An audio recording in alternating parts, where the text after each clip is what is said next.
लोकसभा में एक बार फिर अध्यक्ष का पद राजस्थान को मिलने के बाद सर्वोच्च सदन में अब राजस्थान का दबदबा कायम हो गया है। अब एक बार फिर कोटा सांसद ओम बिरला को लोकसभा अध्यक्ष चुन लिया गया है।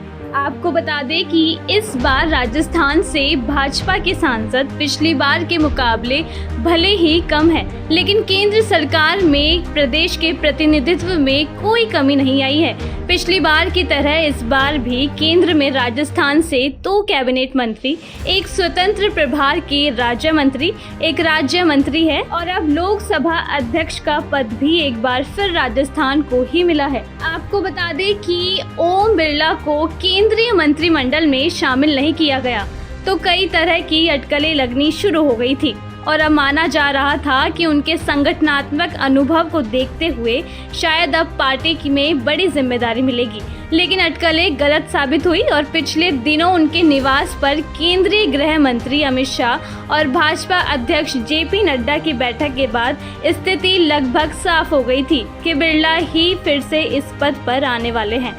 पार्टी सूत्रों का कहना है कि केंद्र में इस बार जिस तरह के जटिल राजनीतिक हालात बने हैं, उन्हें देखते हुए इस बार लोकसभा अध्यक्ष की भूमिका बहुत अहम हो गई है। यही कारण था कि किसी नए व्यक्ति का प्रयोग करने के बजाय प्रधानमंत्री नरेंद्र मोदी ने बिरला पर ही भरोसा करना उचित समझा।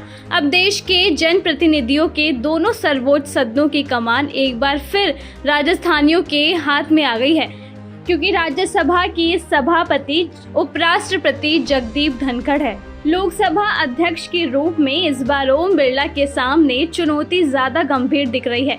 अब तक लोकसभा में विपक्ष ज्यादा मजबूत नहीं था और विपक्ष के पास नेता प्रतिपक्ष भी नहीं था, लेकिन इस बार विपक्ष के सांसदों की संख्या भी अच्छी है और नेता प्रतिपक्ष के रूप में राहुल गांधी जैसा मजबूत नेता भी है। बिरला को सदन के सुचारू संचालन में विपक्ष का पूरा सहयोग मिले, इसका भी ध्यान रखना होगा। देश प्रदेश की इस तरह की खबरों से अपडेट रहने के लिए जुड़े रहिए महानगर टाइम्स के साथ।